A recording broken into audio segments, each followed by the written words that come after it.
Hello and welcome into Game Night on the Paladin Network. I'm Steven Dixon, joined by Carter Hunt, his first show here on the Paladin Network, and of course Campbell Smith. We're talking baseball this afternoon. I want to start with this, guys. Baseball is just right around the corner. Spring training just opened up. A lot of hope going around the major leagues. Who do you think will be the most improved team in baseball this spring? Campbell? Start with me. All right, I want to say the Chicago White Sox.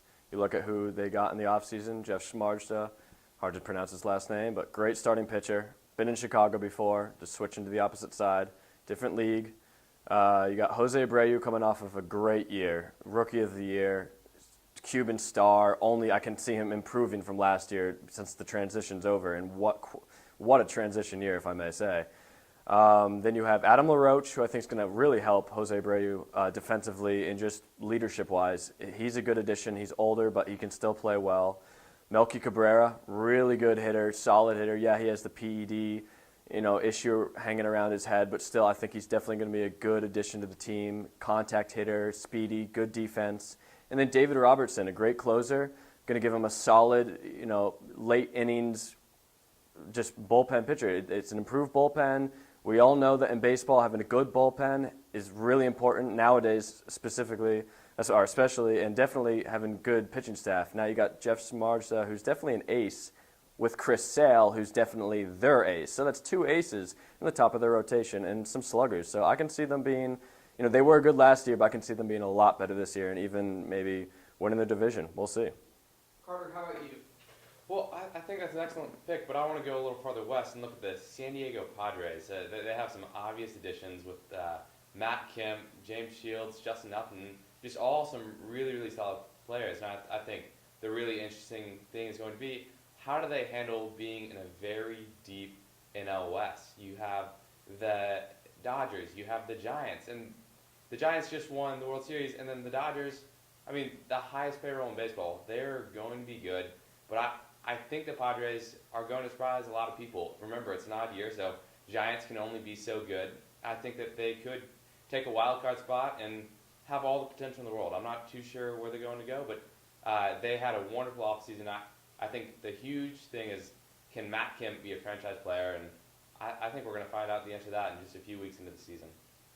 Well, the team I want to pick, and it might not be a short-term turnaround, but the team that kind of changed their culture over the offseason, and that's the Chicago Cubs. I think this baseball club had this losing feeling around it, this losing culture. It's been 100-plus years since they've won a World Series.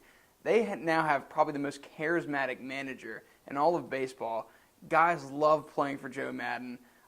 Free agents want to flock there. They got John Lester. I think Chicago will be the most improved team maybe by the end of the year. I don't know if they make the postseason, but I think long term, they're going to be a team that really looks back on 2015 as a transition year into what will be a lot of great things to come. Theo Epstein's done such a great job kind of rebuilding that franchise. I'm excited to see what they do, not necessarily thinking they're going to win the World Series, but maybe they're going to be a 65-win team from last year. I think maybe even 80 to 85 wins this season. I'm excited about watching the Cubs. Campbell, what do you think about the Chicago Cubs? Do you think there is a positive culture change going around, or do you think they're going to be the same old Cubs? They will not be the same old Cubs. They have a new manager, as you said, a great manager. Joe Madden, specifically with pitchers, look at what he did to Tampa Bay. He got David Price winning the Cy Young, James Shields, who turned into an ace for Kansas City, and now to the Padres, as we've mentioned. But John Lester was a great accusation, and I think he's going to help the fans have something to look forward to. They have an ace to when he's pitching, when he's on the mound. They have a great game to watch. Anthony Rizzo coming off a stellar year, and I think he has MVP potential. This year, maybe not, but possibly. He is a star that just broke through, the line. He's looking good. I think he'll hit his potential this year. This is his year to show, is he an MVP worthy candidate? Do I think they're going to win 85, 86, maybe 88 games? I don't know. I could see them going 81 and 81, but they still need, this is a new year, a fresh new look, a fresh new manager. They need to build their confidence first, coming off of, their history, as you said, 100-plus years without being in the World Series. So give them time. I think maybe not this year. There'll definitely be an improvement, and a pretty big improvement, I would say.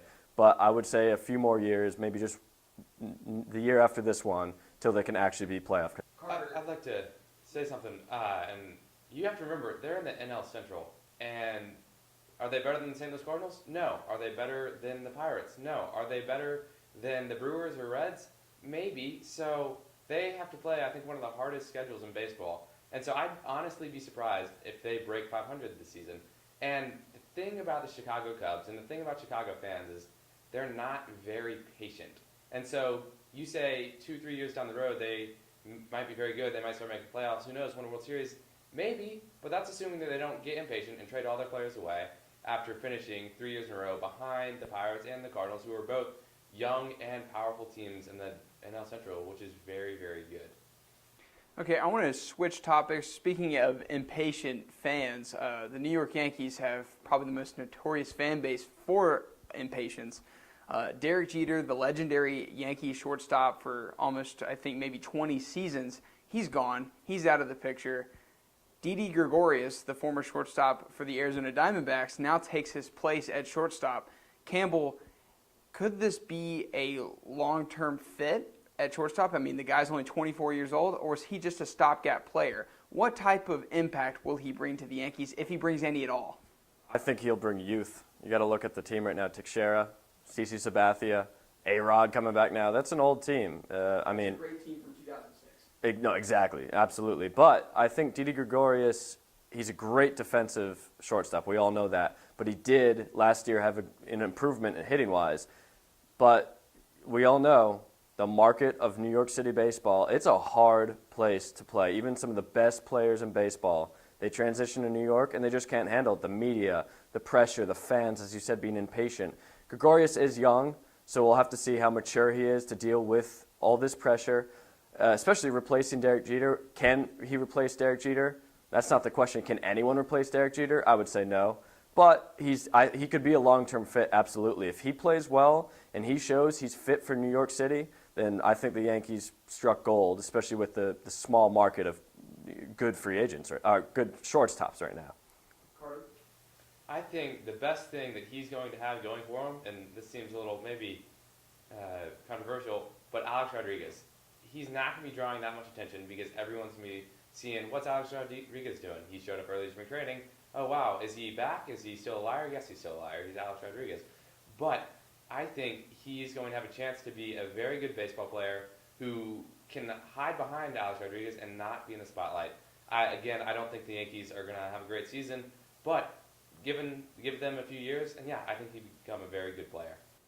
Okay, well, that's all the time we have talking about baseball. I'm Steven Dixon for the Paladin Network. This is Game Night. For more information on Game Night, go to youtube.com/Paladin Network or paladinnetwork.tv, or go there for many of our other great shows.